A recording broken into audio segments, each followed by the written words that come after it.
O que você sabe sobre a marca Lamborghini? Sim, a marca produz alguns dos carros mais sofisticados e velozes do mundo, considerado uma das principais rivais da Ferrari. Vocês sabiam que foi exatamente a maior concorrente que incentivou a criação da Lamborghini? Meu nome é Ivan Lima e eu conto para vocês mais detalhes de como surgiu a imponente fabricante italiana. Para vocês entenderem melhor, eu preciso contar a história de um homem chamado Ferruccio Lamborghini, o criador da marca. Bom, Ferruccio nasceu no dia 28 de abril de 1916 e era o primogênito de 5 irmãos, todos filhos do fazendeiro Antonio Lamborghini. Durante a infância, Ferruccio fez questão de aprender a trabalhar na fazenda. Nesse tempo, o trabalho rural era muito complicado, principalmente por causa da falta de recursos e do esforço que as tarefas físicas exigiam. Depois de aprender muita coisa com o seu pai, com 14 anos, Ferruccio resolveu ir morar em Bolonha, onde tentaria arrumar um emprego melhor. Depois de revirar a cidade, ele encontrou uma oportunidade de emprego que lhe interessava muito. Aprendiz de mecânico na Casa Righi, onde receberia apenas 15 libras por semana. Nessa época, em pleno auge do Benito na Itália, as pequenas indústrias tinham sido abaladas e algumas pessoas viviam em péssimas condições. Por volta de 1936, quando Ferruccio tinha cerca de 20 anos de idade, ele era um homem com um vasto conhecimento em mecânica. Quando ele se alistou no exército, Ferruccio foi parar em um centro de mecânica automóvel na cidade de Rodi.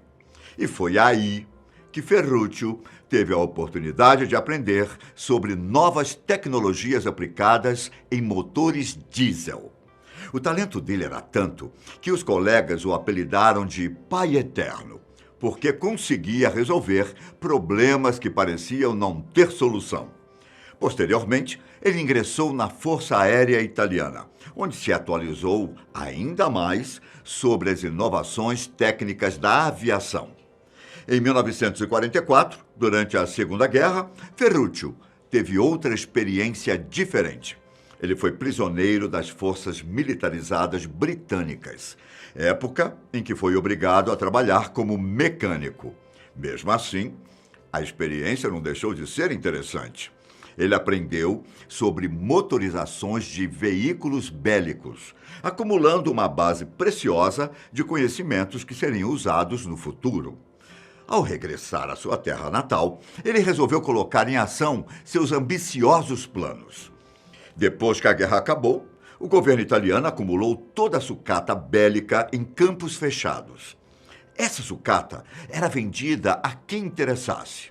E para Ferruccio, que já tinha em mente qual material ele poderia aproveitar, aquela sucata tinha um grande potencial.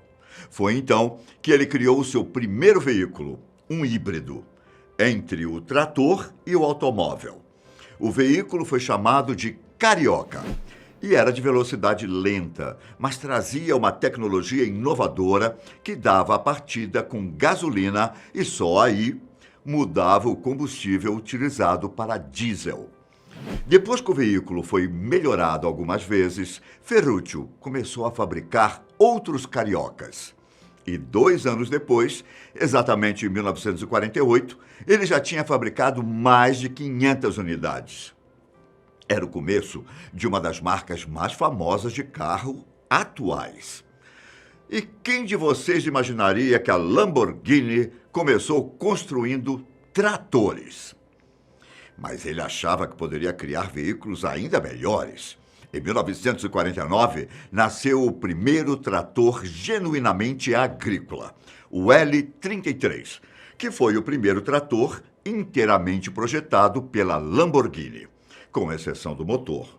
E também foi um marco na vida dele, viu? A partir desse modelo, a fabricação de Ferruccio Lamborghini passou de artesanal para industrial.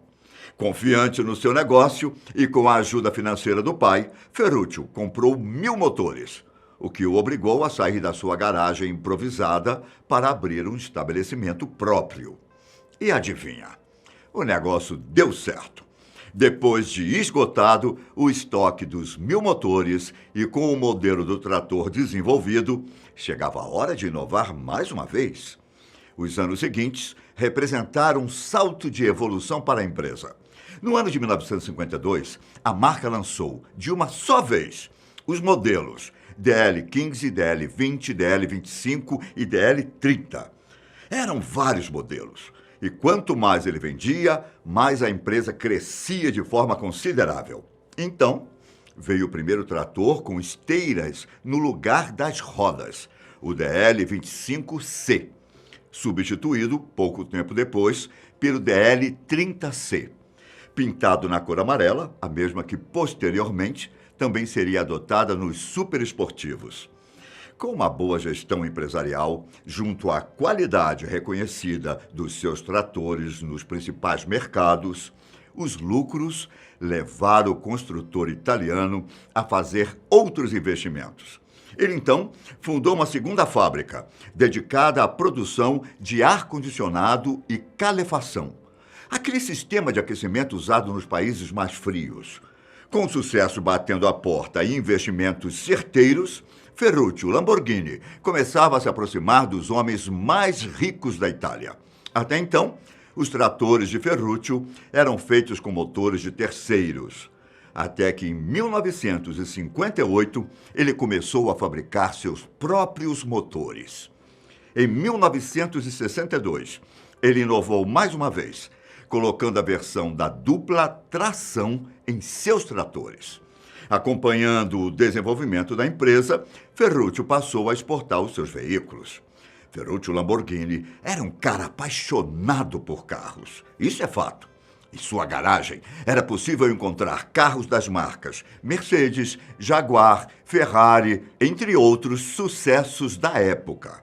E é aqui que começa a história sobre o que levou Ferruccio Lamborghini a abrir uma fábrica de automóveis. Um dia, surgiu um pequeno problema mecânico na Ferrari. Ao analisar o problema, ele viu que havia um mau funcionamento da embreagem do carro e que a peça era semelhante ao modelo que ele usava em sua própria linha de produção de tratores. Ferruccio se sentiu no direito de reclamar diretamente com o proprietário, Enzo Ferrari. Só que a resposta do Enzo não foi nada legal.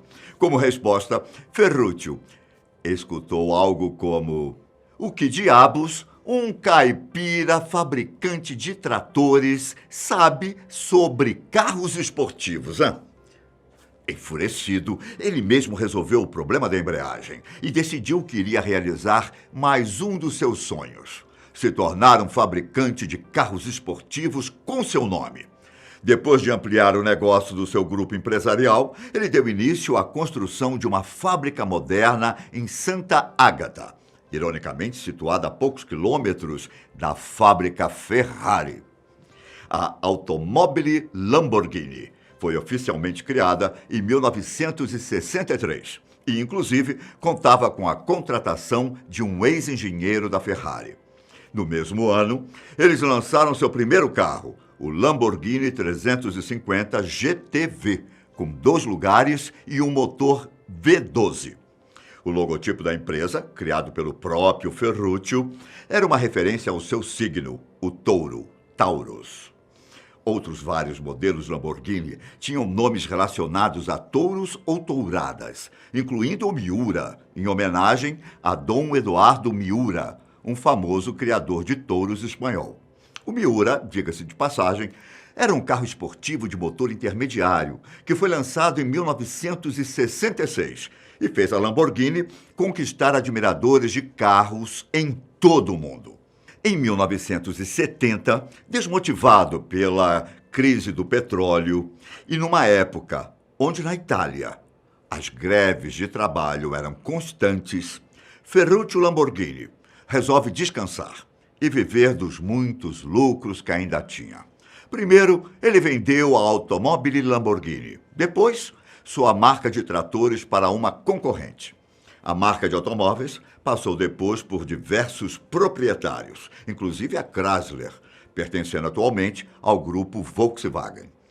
Tonino Lamborghini, filho do primeiro casamento de Ferruccio, seguiu tocando as vinícolas do pai e resolveu usar o prestígio do sobrenome para criar uma empresa, batizada com seu nome e sobrenome, especializada em artigos de luxo como relógios, perfumes, roupas e acessórios.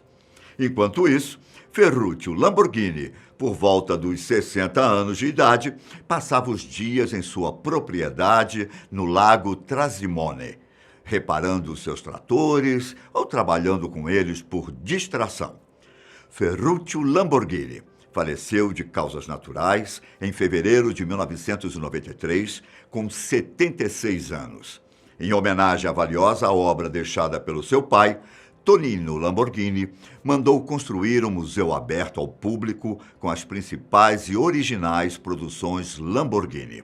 Ainda hoje, existe essa concorrência entre o cavalo da Ferrari e o touro da Lamborghini, com a criação de carros indescritíveis.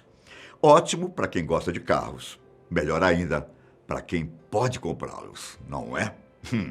Essa foi a história do homem que, depois de ser maltratado, criou uma das maiores marcas de carros do mundo. Eu me despeço por aqui, mas nos vemos no próximo vídeo. Até a próxima! Tchau!